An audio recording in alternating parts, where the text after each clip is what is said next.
ارے وہ بشر ضرور ہیں مگر کیسے بشر ہیں؟ ان کی بشریت جبریل کی نورانیت سے افضل ہے۔ جلتے ہیں جبرائیل کے پر جس مقام پر اس کی حقیقتوں کے شناسا تمہیں تو ہو۔ اللہ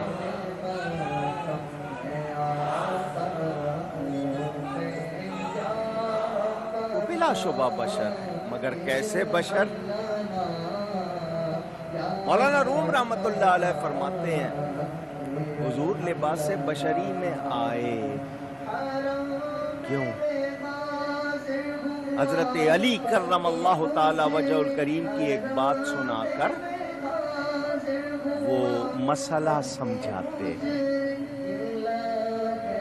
مدینہ منورہ میں رہنے والی ایک عورت بچے نے کی نافرمانی، وہ بچے کو پکڑنا چاہتی ہے، بچہ ڈر کر بھاگا، بچہ ڈر کر بھاگا، ماں پیچھے پیچھے، وہ آگے، وہ چھت پہ چڑھ گیا، چھت کے آگے کوئی دیوار نہیں ہے، ماں اس کو پکڑنا چاہتی ہے، وہ پیچھے بھاگتا ہے، ماں کو ڈر ہے کہ یہ نیچے گر جائے، وہ ماں ہے، بچے کو ضائع بھی نہیں کرنا چاہتی، رک گئی، میں آگے بڑھوں گی یہ پیچھے ہٹے گا، پیچھے ہٹے گا، رکاوٹ نہیں، گر جائے گا، تو اس کو تو پکڑنا ہے، کیسے پکڑوں؟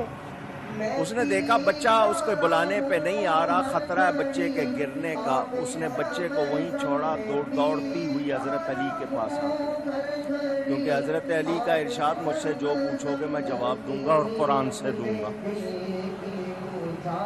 وہ آئی دوڑتی ہوئی، میرا بچہ ہے، اس طرح پکڑنا چاہتی ہوں، وہ بھاگ گیا، چھت پہ چڑھ گیا، ڈر کے مارے وہ میرے پاس نہیں آ رہا، پیچھے ہٹتا ہے، مجھے ڈر ہے گر جائے گا، میں اس کو بلانا چاہتی ہوں، پکڑنا چاہتی ہوں، بچانا چاہتی ہوں، کیسے پکڑوں؟ تو حضرت علی نے کہا میں نے اس طرح کے مسئلوں کے لیے تو نہیں کہا، نہیں، حضرت علی نے فرمایا سن، پڑوس میں سے اسی طرح کا ایک بچہ ڈھونڈ، اپنے ارد گرد محلے میں بچہ ڈھونڈ اسی طرح کا، اس کو کر دے آگے، تو پیچھے چھپی رہنا، تو سامنے نہ جانا، اس بچے کو کہنا تیرے بچے کو بلائے، وہ اپنے جیسا دیکھے گا تو آ جائے گا، وہ اپنے جیسا بچہ دیکھے گا تو آ جائے گا، جب وہ قریب آ جائے تو پکڑ لینا۔ وہ عورت گئی، اس نے اسی طرح بچہ لیا، اس نے دیکھا یہ تو میری عمر کا میرا ساتھی ہے، میرے جیسا ہے، وہ اس کے کہنے سے قریب آیا، جب قریب آیا ماں نے قابو کر لیا۔ مسئلہ کیا نکلا؟ اللہ نے ہم کو بلانا تھا، ہم نے کی ہوئی ہے نافرمانی، ہم تو ہیں گناہگار، تو اللہ نے لباس انسانی میں اپنے حبیب کو بھیج دیا اور ہمیں کہہ دیا جب جانوں پہ ظلم کر لو تو ان کے پاس آ جاؤ۔ اللہ اپنی رحمت میں لینا چاہتا ہے، لباس انسانی میں حضور کو بھیج دیا تاکہ ہم لے سکیں، وہ دے سکیں، ان کی حقیقت کو رب جانتا ہے، وہ آئے ہیں لباس انسانی میں۔ میں نے کہا نا یہ موضوع نہیں ہے ورنہ میں اس کو اور پھیلاتا۔ وہ بشر ضرور ہیں، وہ بشر کہتے ہیں جی خاک اور نور کیسے، بشر مٹی سے بنا ہے، مٹی اور نور کیسے جمع ہو سکتے ہیں؟